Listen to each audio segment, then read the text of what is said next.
I have a feeling you're going to be very disappointed.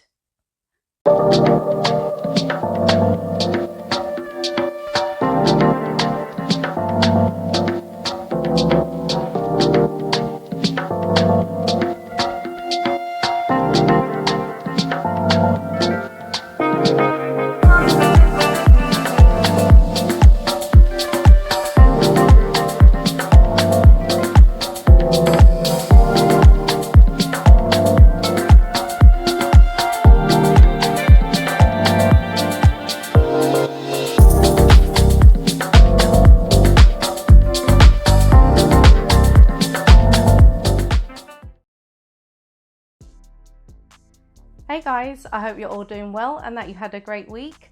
To my house guests, come in, make yourselves at home, make yourselves comfortable. If you're visiting my channel for the first time and you'd like to become a house guest, don't forget to hit subscribe and activate all of your notifications. I'm Chez, this is Chez M0i. Welcome to my place. House rules. Please do not watch this video if you have absolutely no interest in the subject matter, as indicated by the thumbnail. You struggle to simply accept other people's opinions when they don't necessarily align with yours. You're a professional point misser. You are not able to engage respectfully.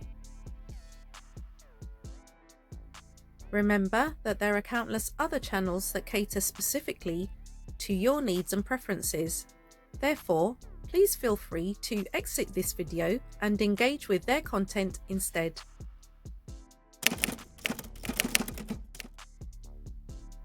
Today is the 8th of September 2023 and it's exactly 1 year since Queen Elizabeth II passed.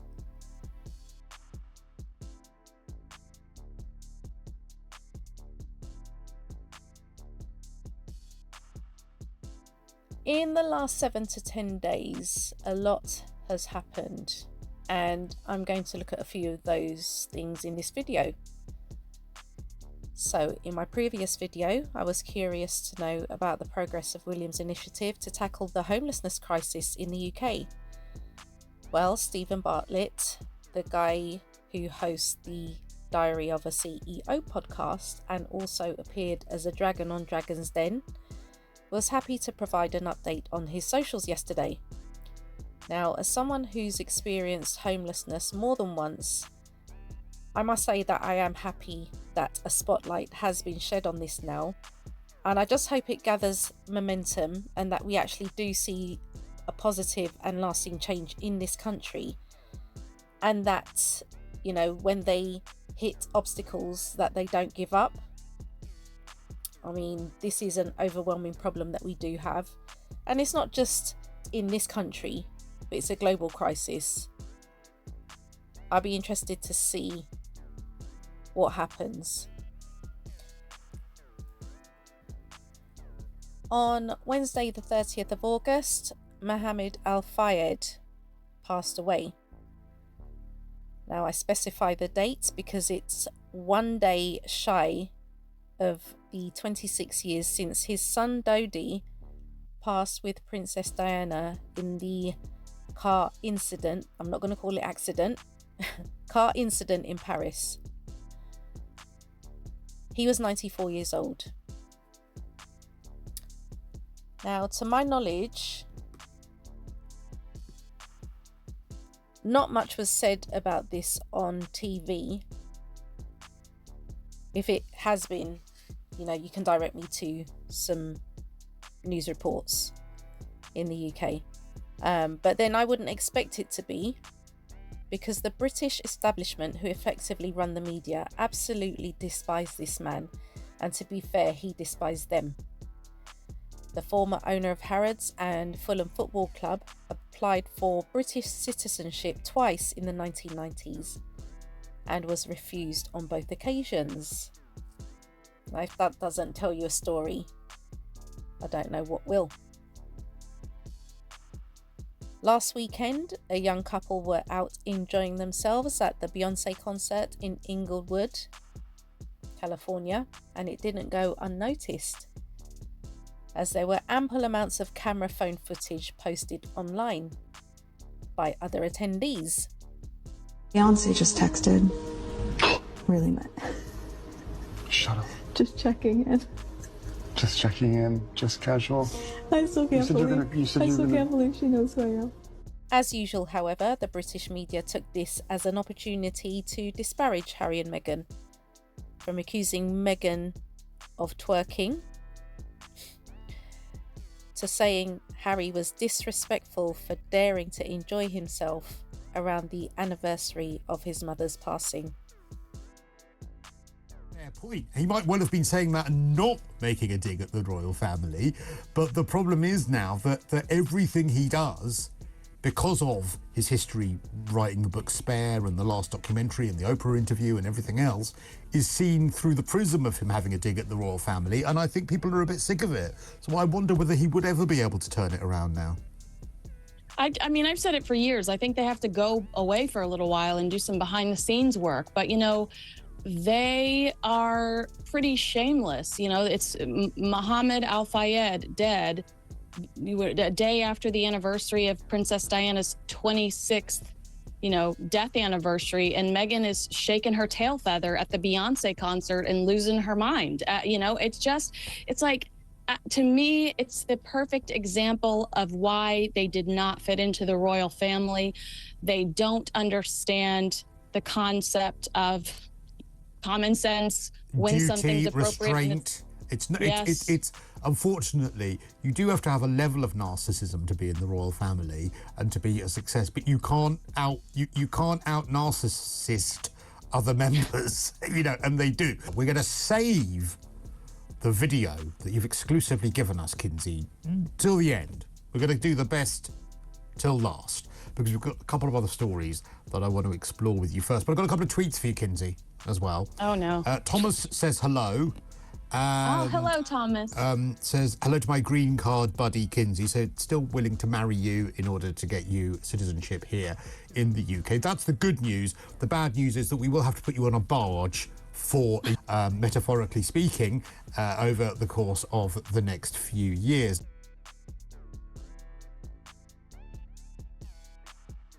Now, you mentioned Meghan partying the day after.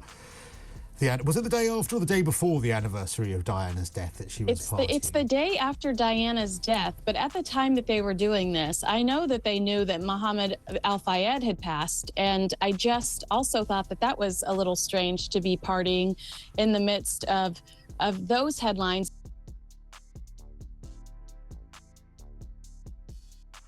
Because, Mohammed al-Fayed dying brings up Diana yet again, day 2. There she is. So He's this on the is screen. Yes, and this is my friend Matt that took this video. He was next to her at the concert. He stresses that Prince Harry was having a blast. He wasn't miserable despite the pictures. But, and look, I've said a million times about Harry and Meghan, they shouldn't dwell on the past. They shouldn't dwell on the past. So maybe I'm in the wrong here to say that it was inappropriate for them to be twerking the day after Diana died. But I just thought it was just kind of cringe. It's just absolutely cringe behavior in my personal opinion. Yeah, I mean, it's the optics that aren't good, but that's bad advice as well. But they probably should know for themselves that but also that's not, we talk about whether they are able to be royal. That's not very royal. It's not at all. It's not at all. And for Harry to have all of these special opportunities where he knows all eyes are going to be on him, but say to us, I'm having a hard time moving on, and to remind us of his past, but then to be out, partying at the Beyonce concert so close to the anniversary of his mother's death, it's just kind of like, well, are you being honest with us? Because I don't trust. At the end of the day, that is how Duke and Duchess D-list will probably act when it comes to these sorts of things. That is exclusive video, by the way, which has not been seen anywhere else. And Kinsey, we thank you very much indeed for us. If you guys have been with me for a while, you know that I try to be fair on my channel. So in the interest of equity, yeah, just some honeys getting it on in the dance club in Switzerland to some old school loonies. But check out that dad dancing in the background. Get it, oh man! Oh my God, it's Prince William. Prince William. He's in Switzerland on a ski trip with his friends. We got video of him inside a club dancing. It is so embarrassing. Why is that embarrassing? He's not even fully extending his arms and he's just like a flamingo. Come on, he's raising the royal roof. He's doing the sovereign sway. Oh, that's not good lighting. Do you expect the prince to be a really good dancer? Of course! Look where he comes from. Savages! Well, here's the thing I didn't expect. The fact that he's married with kids and he goes out to a club and he has fun. You said aloud. But it seems like Kate's got nothing to worry about, because the ladies are steering clear of his monarchical moves. There are no girls around him in this No, video. he's all by himself. He's dancing alone. He's in the corner, watching you kiss him. Oh. It doesn't matter if he's a prince. It's a bad dancer. If Harry were a bad dancer, would you go up If to it him? was Harry, it's different. Why? Because he's got rhythm, and Because he still has hair and he's hot. But in the end, we gotta give Slick Willie credit, because he's revolutionizing the way we look at the crown. Because no longer is he just a royal. Now, this is the guy who goes to the wedding and requests the electric slide. One of us! One of us! Take us out, Barishnikov!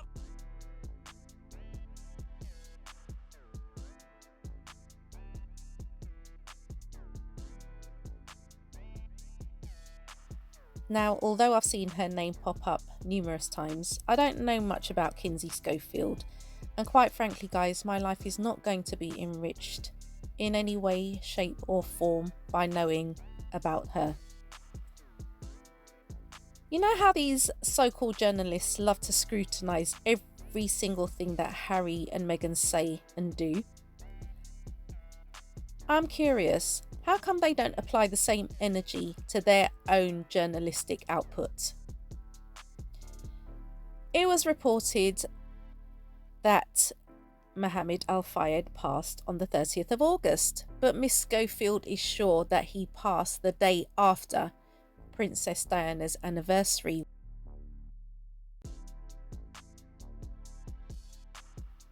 Schofield, which is how I'll refer to her for the rest of this video, didn't even mention Mohammed al-Fayed's son, but she is offended because Meghan was shaking her tail feather.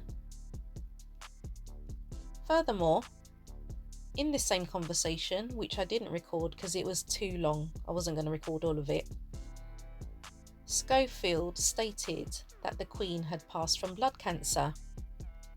But was it not reported that the Queen was actually suffering and passed from bone cancer? But we're not supposed to focus on their disrespect because they didn't relay basic facts to their audience. These guys need you to focus on Harry and Meghan's utter lack of respect for simply enjoying themselves.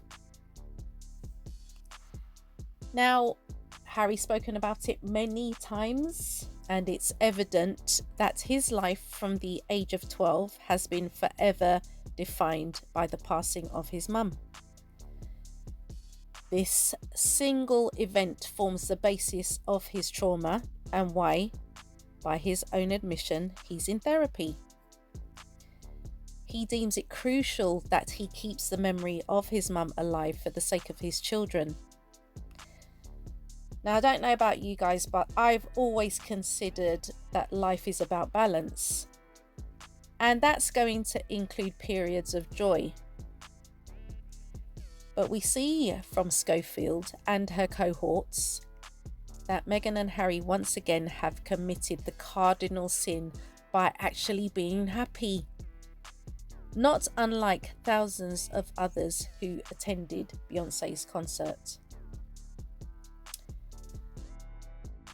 Earlier, I played you the audio of a YouTube video from Talk TV, a conversation between the presenter Christo and Schofield.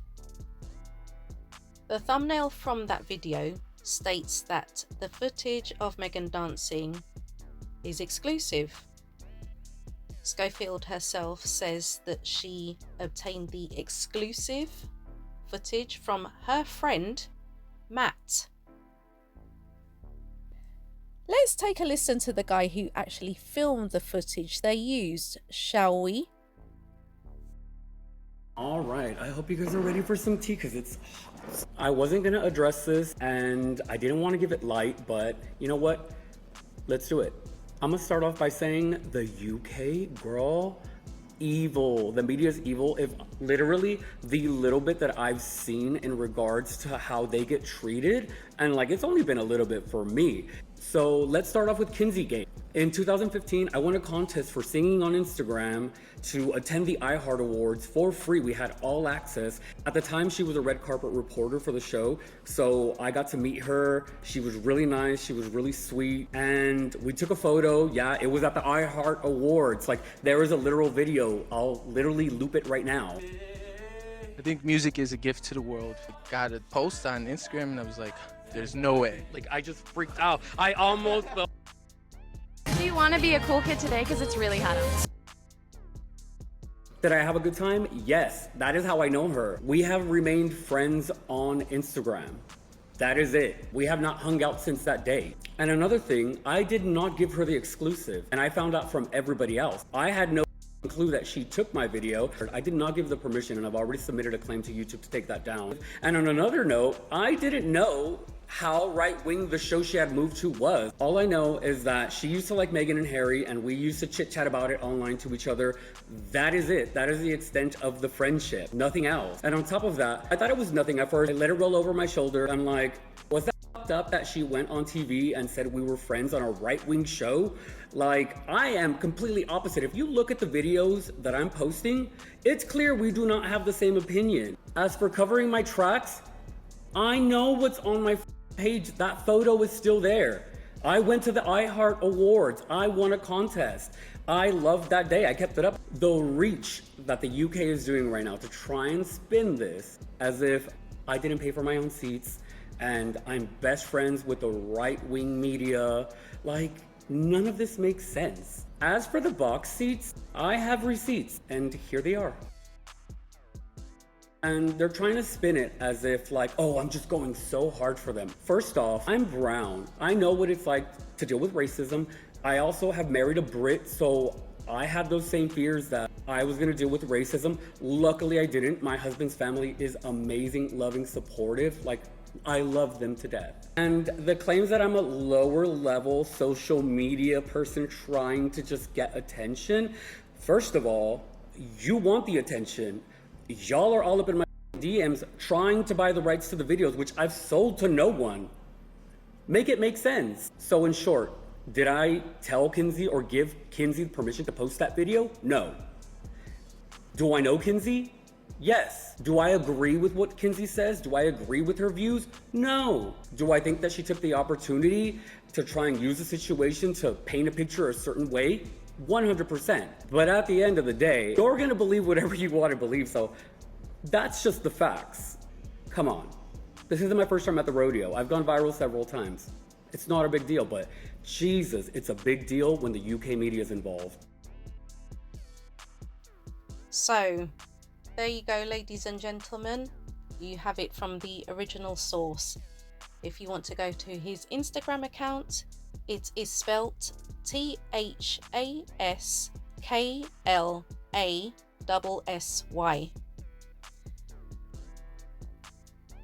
He clearly told you the footage was not exclusive. Schofield didn't ask his permission.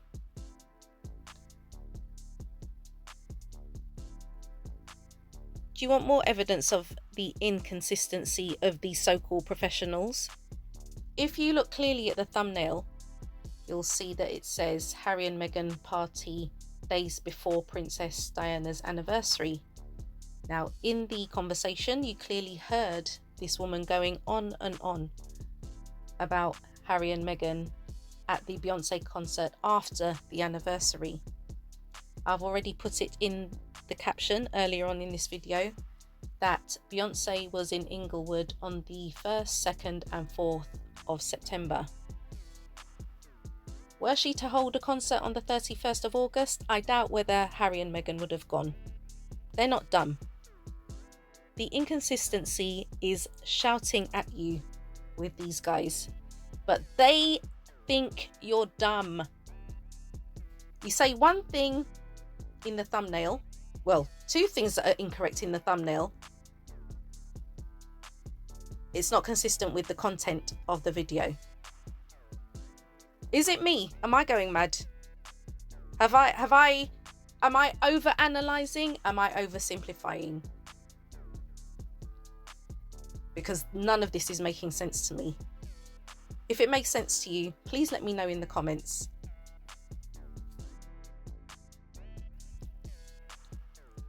I've said it before and I'll say it again.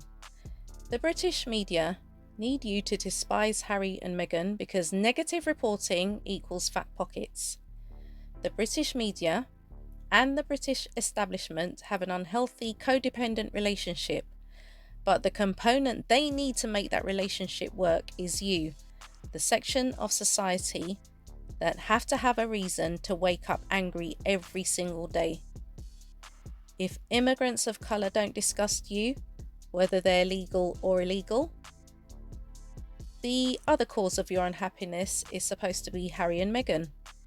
And while the red mist descends in front of your eyes, these so-called journalists are throwing back their heads in raucous laughter and rubbing their hands with glee, because they've succeeded yet again in reaching a significant percentage of the population that they know are unlikely to use more than 10% of their brain capacity to even bother to awaken any critical thinking skills.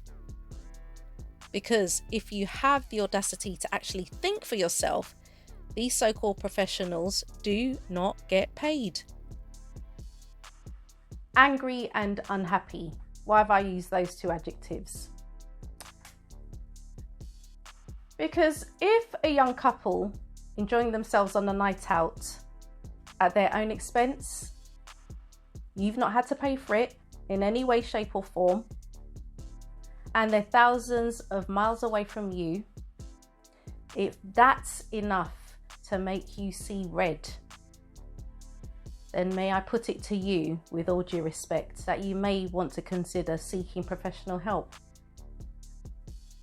The British media needs you to focus negatively on the Sussexes, but at the same time, they need you to not focus on Andrew, because by opening that closet door, other skeletons are likely to tumble out. This article is from vanityfair.com on September 4th, 2023. Prince Andrew's government files will remain secret until 2065. As the controversial royal appears to get closer to Prince William and Kate Middleton, public information requests on his official position have been rebuffed.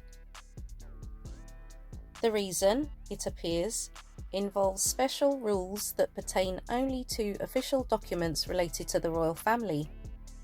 While most government papers are available via the country's national archives after 20 years, things are different for the royals. Per the Times of London, the King or Queen, the heir, and whoever is second in line for the throne are exempt from any public information requests. Other members of the immediate family, such as Andrew, have a slightly smaller shield. All files on them must remain sealed until 105 years after the individual's birth, Tatler reports, which means Andrew's work correspondence, travel arrangements, and other activities will remain under wraps until 2065. Your gullibility is necessary. Your gullibility is necessary in order for the truth not to be uncovered. Because if you think that Andrew's problem ended with 12 million of our taxpayer pounds to settle this case out of court, I have a feeling you're going to be very disappointed. However, you believe what you want to believe. If your thoughts were provoked in any way, don't forget to give this video a thumbs up. And if you'd like to become a house guest, don't forget to hit subscribe and activate all of your notifications. I want to take this opportunity to thank you guys for watching. Enjoy the rest of your day, and you shall catch me in the next video. Don't listen to all the noise out there, and you just focus on living a purpose-driven life, and you focus on knowing what your own moral compass is. There are always going to be naysayers. But at the end of the day, you know, I used to have a quote up in my room many, many moons ago, and it resonates now perhaps more than ever when you see the vitriol and noise that can be out in the world. And it's by Georgia O'Keeffe, and it's, "I've already settled it for myself, so flattery and criticism go down the same drain, and I am quite free."